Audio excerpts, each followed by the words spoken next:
Burberry boots, sliding the pterodactyl. Inside a reptile, sliding some red sandals. Welcome back to another video, Kyle's Playbook. Today we did legs, kind of like a hamstring focus kind of day. Kind of wanted to warm up here, so got a little bit of jump roping in. Wasn't the best. I'm not like super skilled when it comes to that, but just trying to get the blood flowing, get my legs warm, trying to get a lot of jumping in. You know, just stretching before this, obviously. So I stretched before this, got some jump roping in. Try to get sweaty a little bit to get the good work in. So yeah, I'll show you guys what we did for the hamstring focus day. Here we go. All right, so here we did RDLs and I supersetted with goblet squats. I was focusing on the hamstrings today, so I'm working on with the straps. I'm trying to keep my grip. I'm not really trying to go heavy or anything. Right here, I'm just working on, you know, just keeping good form, getting a good pull in the hamstrings. So this was actually my second set out of 3, so I didn't record the first one, but I do have the other 2 sets on here, so you guys can check that out.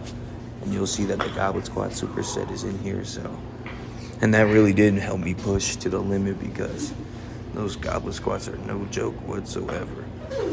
You get to get full range of motion on the squat. You get all the way down to the ground almost. And unlike back squats, you don't have to hold a big old weight on your back, so it helps you focus on purely keeping that form and just trying to get low as possible and get those quads a good pump. So that's what I was focused on here. So yeah, that was me after the RDL set. It's pretty gassing, so try to go as quick as possible after to get the goblet squats, but you know, I had to catch my breath here, so that's what we were doing. And yeah, so you'll see on the goblet squat, it kind of, I felt a little more glute and like almost lower back, which means, you know, I was pushing myself to the limit, which is the RDL, which is almost like a deadlift, but backwards sort of. So that's probably where that came from. And yeah, you see the goblet squats are kind of deadly after a set like that. So yeah, I'm just working on pushing myself to the limit here and trying to go almost to failure. I didn't go to failure this set, but you'll see in the last one, I literally went to failure. I couldn't get up after the last one for a second. So that's what I was just working on here. Yep. Yeah, so while you guys watch the second set, it's pretty much the same thing as the last one. It's going hard to failure, but let's talk about the Super Bowl here. So that's a big, you know, obviously the biggest event in all of sports, I would say, Super Bowl. You get people watching who don't even watch football. It's a big event. So this year it'll be Chiefs and the Eagles. I'm recording this about a week before, you know, Super Bowl starts. So this is going to be a good week. I'm excited for it. I am going to be cheering for the Eagles. But if I'm basing myself off of logic here and just skill, I'm going to have to choose the Chiefs strictly off of their ability to win games. They know how to win against anybody. They may not necessarily have the most skilled players. Obviously, they got Mahomes and Kelsey and a great defense behind them, and that's all they really need. You know, they got Hopkins, who's older, and Hollywood Brown and Xavier Worthy, but they're getting younger guys, and they don't have to necessarily be like a Tyreek Hill or a Devontae Adams or Justin Jefferson. They just do their job and score in a timely manner and take care of the ball, and that's why they win so much. And you got a clutch quarterback like Mahomes, so that's personally who I'm picking with. Let me know down below who you guys are going to go with for the Super Bowl. I could definitely understand if you pick the Eagles because of Saquon and Jalen and A.J. Brown, so let me know down below what you guys think.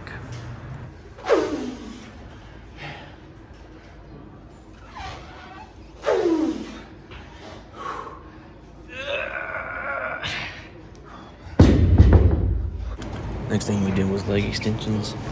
Here I was pretty gassed down. I was just trying to push myself to the limit. I didn't do it with drop set, I believe. Here I kind of just wanted to push, and I also supersetted it with leg adductors. So I was trying to get the inside of that quad kind of just bigger. So I would push here, and then I ran over to the leg adductor for 3 sets. And my whole goal here was just trying to burn out. I already got a very good workout with the goblet squats on the quads, so my goal here was just trying to get an extra blood flow, extra stretch, and just continue to grow that muscle there. My goal here is to get the quad as defined as possible as I'm cutting down, so that's really just what I'm trying to do here. I didn't record the leg adductor, so you're already seeing the third set, so it's not super long that we're on this, but it was hard work while I did it, so yeah, that's pretty much it. 3 sets of these with the leg adductors, and then we went on to hamstring curls next. So I'll see you guys there.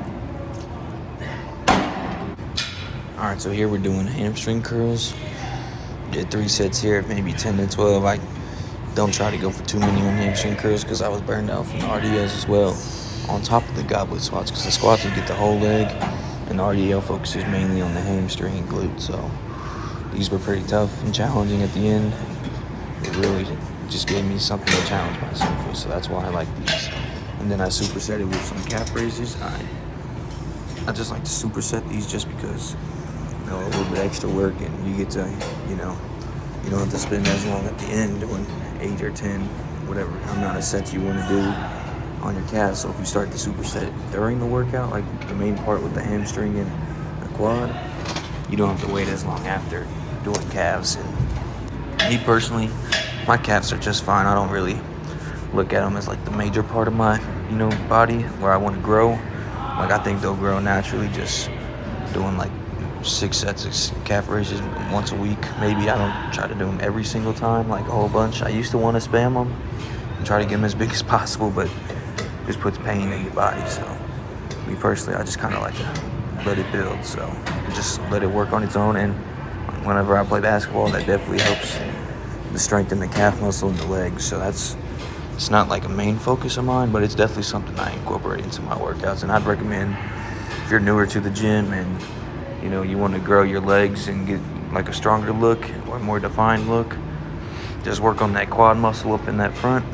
And if you work on your calves, that's something people always see in the shorts. So work on the calf muscles and work on that quad. You know, hamstrings, they take a while, and you know they'll come along as you work out, but I'd work on the quads. Just like lots of leg extensions, lots of goblet squats, even back squats, leg press, all that. Those types of things that definitely grow the legs and then make you get a better physique. And then that goes the same if you're newer for the upper body.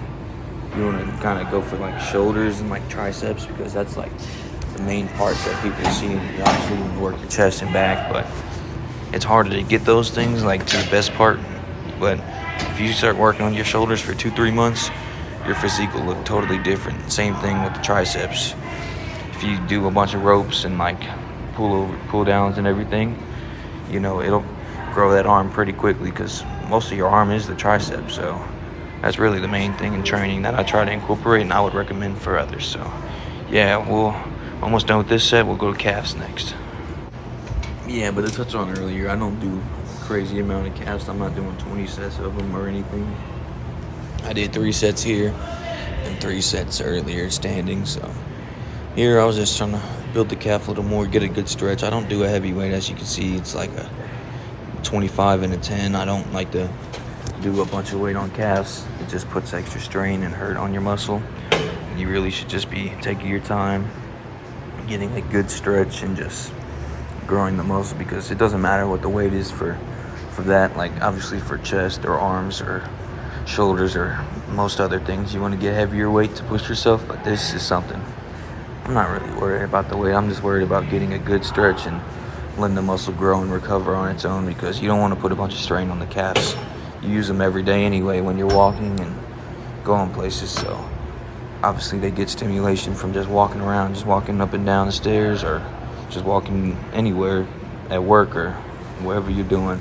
They get a lot of, you know, work. So that's why I don't go super heavy on them. Be a lot of pain there, and that's not fun.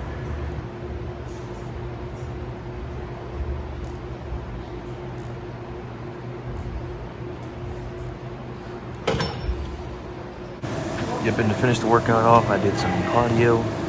Did it for about 15 minutes or so, a little bit more. So working hard, getting that cardio in. I'll see you guys in the next video. Thank you.